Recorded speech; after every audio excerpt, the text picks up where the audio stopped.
오늘 아침에는 받들어 봉독해드린 창세기 37장 5절부터 11절에 이른 말씀을 가지고 믿음의 꿈을 갖자라는 제목으로 말씀을 나누고자 합니다. 오늘 말씀은 요셉이라고 하는 사람의 꿈 이야기입니다. 잠자다가 꾸는 꿈 이야기예요. 그런데 믿음에 있어서 그것은 단순히 그런 꿈은 아니잖아요. 그런데도 불구하고 요셉이 꾼 꿈을 하나님의 사람들의 꿈, 곧 소망, 비전, 그것과 연결짓는 이유는 단순히 잠을 자다 꾼 꿈으로 멈추지 않더란 말이죠. 이해가 가실 거예요. 우리가 일반적으로 꿈을 꿀 때에도 어떤 경우는 막 몸에 땀이 나도록 꿈을 꾸는데 깨고 나면 하나도 생각나지 않는 꿈이 있어요. 근데 어떤 꿈은요, 누구 기억나고 생생하고 이게 뭘까 하면서 그거 붙잡고 씨름하는 꿈들이 있거든요. 곧 잠을 자다가 꾸는 꿈이라 할지라도 그것이 내 삶에 연결되어서 내 삶을 좌지우지하는 소망과 연결된다면 그것은 그저 잠자다 꾸는 꿈이냐, 사람이 갖게 되는 꿈이냐, 소망이냐 또는 비전이냐, 이것과 연결시킬 수 있겠더라고요. 그래서 요셉이 꾼 꿈 이야기를 가지고 우리가 믿음의 꿈을 갖자, 이렇게 제목을 삼게 되었습니다.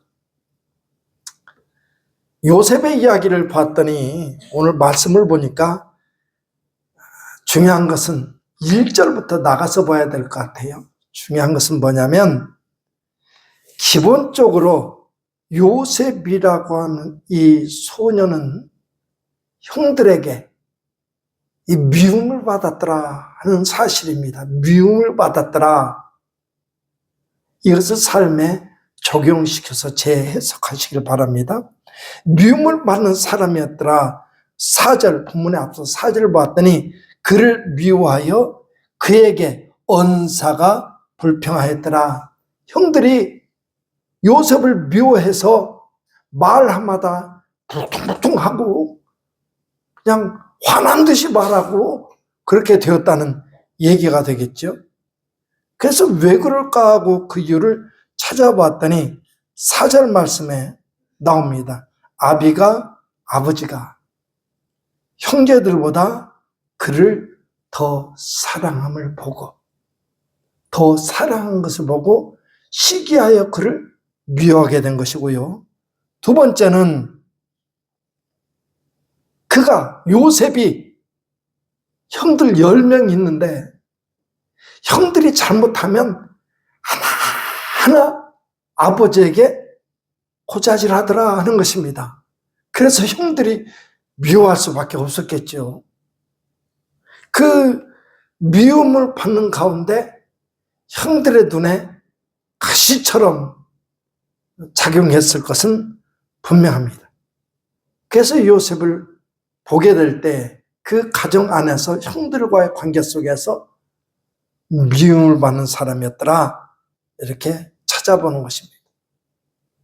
그 이야기를 좀 다시 풀어서 쉽게 말하자면 사실은 아버지가 이뻐하기도 하고 또 고자질하고 하기도 하고 하는 이 내용을 분석해 볼 때에 오늘 우리의 삶에 적용시켜서 생각해 볼 것은 뭐냐면, 진짜 중요한 것, 우리 성도들도 아마 그런 경우 있을 거예요.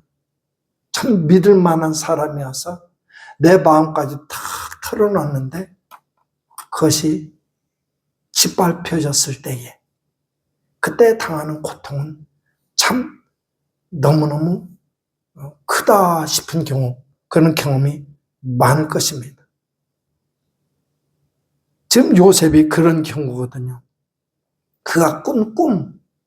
근데 거기다가 그 꿈을 보니까 그 형들이 내놓으라 하는 그 형들이 그 조그만 꼬마 요셉에게 다 절하는 꿈을 꿨더라는 거거든요. 그런 것은 좀 속으로 간직하고 잘 믿음으로 만들어서 하나님을 소망했으면 좋았을 텐데 하는 아쉬움도 있지요. 근데 그것이요, 형들에게 말을 했더라는 거거든요. 어떤 때는 말이 화근이 될 때도 있잖아요. 그래서 말은 참 잘해야 될 것 같습니다. 그런데 이때쯤에서 하나 더 툭 건드리고 가는 것은 요셉이 속에서 말을 져요. 말을 안 했으면 좋았을 텐데 그럼에도 불구하고 이 꿈은 요셉에게 있어서는 말하지 않고는 못 베기게 만드는 그런 꿈이었더라는 것이죠. 우리 그런 경우 있잖아요. 말하지 않고는 못 베기게 만드는 일들이 있잖아요. 더더군다나 하나님을 말을 낮추면 말하지 않고는 못 베기가 되잖아요. 아멘 안 하실래요? 할렐루야. 저는 우리 성도들이 얘기를 바라는 거예요. 다른 욕심은 없는데 우리 성도들의 욕심이 있거든요. 이런 축복의 말 앞에서는 아멘을 해야 돼요. 하나님 얘기하려 치면 말하지 않고는 못 베기는 그런 언어들이 있잖아요. 우리 성도들 속에. 그것을 생각하면서 이 요셉을 한번 생각해 보시라 이것입니다. 그래서 요셉은 형들한테 미움을 받았습니다. 근데 그때 즈음에요. 그때 즈음에 딱 그 아버지는 이 요셉, 꼬맹이 요셉이 말하는 꿈 이야기를 듣고 어떤 태도를 취하느냐면 11절 봤더니 그 형들은 시기하되 그 아버지는 그 말을 간직해 두었더라. 사랑하는 우리 성도들, 우리가 실수해도요, 우리 때로는 좀 지나친 신앙의 태도를 가지고 있어도요, 그래서 다른 사람한테 그것 때문에 내가 피해를 입고 손해를 보는 경우 있더라도요, 우리 하나님 아버지는 우리 입술의 언어 고백, 내 삶의 태도를 기억하고 계셨다가 하나님의 때에 역사하실 줄로 믿으시길 바랍니다. 이 사실을 말하기는 내용이 바로 이야기더라 하는 것입니다. 그래서 믿음의 족장 요셉, 아브라함과 이삭과 야곱과 요셉까지 이어져서 믿음의 족장 이야기잖아요. 중에 하나인 요셉 이야기는 여기서부터 시작이 되더라 하는 것입니다. 그리고 요셉의 인생, 성경에 그려진 요셉의 인생은 파란만장한 인생이 되더라 하는 것입니다. 그 요셉의 인생이 펼쳐질 때에 성경에서는 이 꿈, 그것이 중요한 매개체로 활용되고 있습니다. 세 사람의 꿈이 등장을 하죠. 요셉의 인생이 막 파란만장한 역사를 겪어갈 때 세 사람의 꿈이 있습니다. 하나는 지금 말한 요셉의 꿈이에요. 두 번의 꿈을 꿉니다.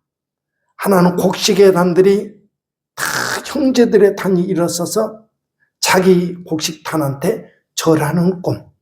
또 하나는 해와 달과 11별이 자기에게 절하는 꿈. 그래서 오늘 본문에 나오잖아요. 다. 이런 꿈을 꾸는 거예요. 이 꿈으로 말미암아 요셉의 고난이 시작이 됩니다. 이야기가 시작이 되는 거예요. 죽을 위기를 닥쳤지만 그 생명이 보존되었다가 애굽의 장사치들한테 팔려가고, 사람의 인격이 없는 것입니다. 팔려가다니. 그랬다가 우여곡절을 겪어가는 이야기가 전개를 되는 것입니다. 그 이야기 속에 요셉의 고난을 전환시켜가는 또 하나의 꿈이 나와요. 억울한 누명을 쓰고 감옥에 갇혔을 때에 그 감옥에 전혀 생각지도 않았던 두 사람이 등장하잖아요. 하나님도 모르는 사람입니다. 애굽의 왕 바로 궁에서 하나는 술 맡은 관원장, 하나는 떡 굽는 관원장입니다. 그들을 만났는데 누가 생각이나 했겠어요? 그들이 어느 날 갑자기 요셉께 의지와는 상관이 없어요. 하나님이 일하시는 것이기 때문에 그렇습니다. 그들이 꿈을 꿔요. 참 신기하죠. 그냥 흘려버릴 꿈일 수도 있지만 그의 마음을 사로잡는 꿈이었습니다. 그래서 이거 무엇일까 고민하는데 하나님 요셉에게 지혜를 주셔서 그 꿈을 해석합니다. 술 맡은 관원장이 얘기를 합니다. 그 꿈을 해몽하는데 당신은 사흘 있으면 다시 복권이 될 겁니다. 그러니까 떡 굽는 관용도 신바람 나가지고 자기의 꿈 얘기를 해요. 그 꿈에 대한 해석은 당신은 사흘 있으면 말하면 처형당할 것입니다. 아니나 다를까 사흘 만에 그런 일이 벌어져요. 근데 술 맡은 관원장은 그 사실을 까마득히 잊어버립니다. 하나님이 가만히 있겠어요? 하나님이 가만히 있겠습니까? 우리 사랑하는 성도들 믿음의 꿈이 있어야 돼요. 그래서 하나님이 가만히 있지를 않습니다. 그 꿈이 현실이 되게 만들어 가시는데 보세요. 어느 날 바로가 꿈을 꿉니다. 근데 뭔가 일반적으로 생각하면 아니 뭐 그거 꿈 중에 하나겠지 할 수도 있지만 바로의 마음속에는 이게 도대체 뭘까 무슨 징조가 있는 꿈인데 하는 생각을 줍니다. 똑같은 꿈이어도요 그런 인식을 주는 꿈들이 있잖아요. 이건 뭘까 말이지. 그래서 애굽의 술사들과 다 꿈 해몽할 사람들을 다 불러대는데 그 합당한 해몽을 내놓지를 않습니다. 그때 비로소 술 맡은 관원장이 요셉을 떠올려요. 그래서 소개해 줍니다. 바로한테. 그래서 왕이 요셉을 불러다 꿈을 해몽하게 하는데 그 꿈 이야기도 두 가지입니다. 하나는 뭐냐면 살진 7 암소가 나와서 풀을 뜯어먹는데 그 다음에 아주 삐쩍 마르고 흉하고 그렇게 정확하게는 그럽니다. 흉하고 파리한 암소 7이 나와서 그 살진 암소를 삼켜버리는 그런 꿈이었습니다. 두 번째 꿈은 무성하고 충실한 7 이삭이 나오고 그 다음에는 이어서 파리 가늘고 마른 7 이삭이 나와서 그 7 이삭을 삼켜버리는 그런 꿈이었습니다. 이 얘기를 요셉이 잘 풀어줘요. 꿈 얘기를 지금 하고 있습니다. 풀어줘요. 그러니까 야 신기하다. 어쩌면 그렇게 정확하게 맞느냐. 이렇게 지혜 있는 사람을 애굽 땅에서 구할 수가 있겠느냐 해가지고 드디어 하나님의 계획하셨던 일들이 이제 진행이 되는데 요셉을 애굽의 총리로 세웁니다. 인장반지 이거 찍어야만 이게 권위가 있는데 왕의 반지 인장 반지를 주면서 내가 너보다 높은 것은 내 이 지위뿐이다. 그리고 모든 권세는 동등하게 주어지는 것입니다.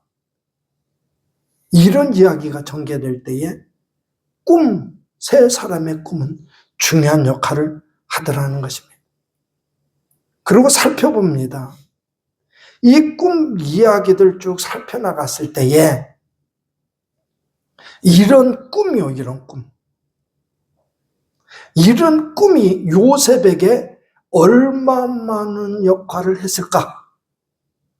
아버지는 물론 아버지는 그 마음에 두었더라 할 정도의 꿈이었습니다. 근데 요셉의 마음에는 그냥 수도 없이 꾸는 꿈 중에 하나로 취급했을까 아닐까 하는 문제거든요.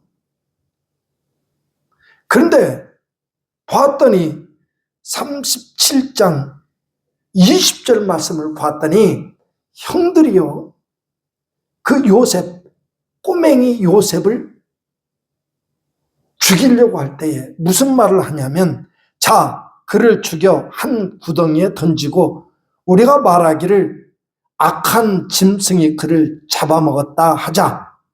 그러면서 하는 말이에요. 그 꿈이 어떻게 되는 것을 우리가 볼 것이니라. 곧 그 형들도 그 꿈을 기억하고 있었습니다. 어떻게 되는지 볼 것이다 하면서, 다만 그 꿈을 경외심을 가지고 그것이 사실이 될 것을 가정해서 소망으로 만든 것은 아니었습니다. 그 꿈을 기억하면서 있었더란 말이에요. 그러면 요셉의 마음에는 어떻겠느냐라고 하는 것이죠. 그런 생각을 하면서 이후 펼쳐진 요셉의 인생을 살펴보고 대비시켜 봅니다. 요셉이 종으로 팔려가서 보디발의 집에 종으로 있을 때에 그가 얼마나 성실히 일했는지, 어지간하면 억울할 거 아닙니까? 내가 뭘 잘못했다고 이렇게 팔려와서 종으로 생활해야 되고, 우리 성도들 신앙생활에도 억울한 일 없습니까? 나도 하나님을 믿는데 예수님을 주님이라고 부르고 있는데 내게는 일도 안 풀리고 답답한 일만 생겨나고 고통스러운 일만 생겨나고 원망 불평이 나올 때가 없습니까? 대입시켜서 생각해 본 거예요. 그런데 요셉은 성경 말씀에 의하자면 그렇습니다. 아무 불평도 없이요, 얼마나 열심히 그 가정에서 종으로서 일을 잘해줬냐면 보디발의 눈에 그 모습이 보였고, 그를 종들 가운데 전체를 주관할 수 있는, 일을 다 관리할 수 있는 관리자로 세우는 것입니다. 그 정도는 보디발의 마음에 들 정도로 열심히 일했다는 증거 아니겠어요? 그때쯤에 보디발의 아내의 유혹 속에서 억울하게 누명을 쓰잖아요. 예전에 제가 공부할 때 우리 독일에서 공부했던 교수님 그런 소리를 해요. 그 독일의 어떤 기독신문인가 거기에는 이 내용이 그 짤막한 외 있잖아요. 만화처럼 그런 시사를 담은 그 글을, 그 만화처럼 짤막한 몇 커트로 이렇게 등장하는 내용을 봤더니, 보디발이 이 사건을 두고 진짜 요셉이 그 아내를 범하려고 했다고 믿었더라면, 그렇게 인정했더라면 요셉을 살려줬겠냐는 이것입니다. 그리고 보디발, 그 나라의 군대 장관일 정도면은 그저 미련한 사람은 아닐 거란 말이죠. 살면서 자기 아내에 대해서 모르겠습니까? 요셉을 안 봤습니까? 그런데도 불구하고 그를 감옥에 쳐넣었다? 이것은 어찌됐든 요셉을 인정하는 태도요. 생명을 살려주었으니까. 자기 아내의 불찰을 인정하는 태도다라는 말이죠. 아무튼 그렇게 열심히 일을 했어요. 억울한 일을 당해도, 감옥에 갇혀도, 감옥에서도 인정받은 겁니다. 그러니까 나라의 고관들 가두는 옥에 같이 갇히게 된 것이죠. 그래서 결국 두 관원장을 만나게 되는 것입니다. 그러니까 이렇게 되어지는 인생의 우여곡절 속에서도 여기서 하나 끄집어내는 사실 하나는, 요셉은 언제나 이렇게 진실된 삶을 살았더라. 어떻게 그럴 수가 있느냐라는 질문 앞에서 성경에는 이렇다 규정은 안 되어 있지만, 그 아버지가 마음에 두었고 형들이 기억하고 있을 정도였던 그 꿈, 그것이 작용하지 않았겠느냐라고 하는 것입니다. 그리고 실제로 요셉이 마침내 그 아버지와 그 형제들과 그들을 애굽으로 이주시켜서 아버지 야곱이 소천하고 형들이 남겼을 형들이 아버지 이름을 빌어서 자기들이 살려고 애쓸 때에 막 울면서 그러잖아요.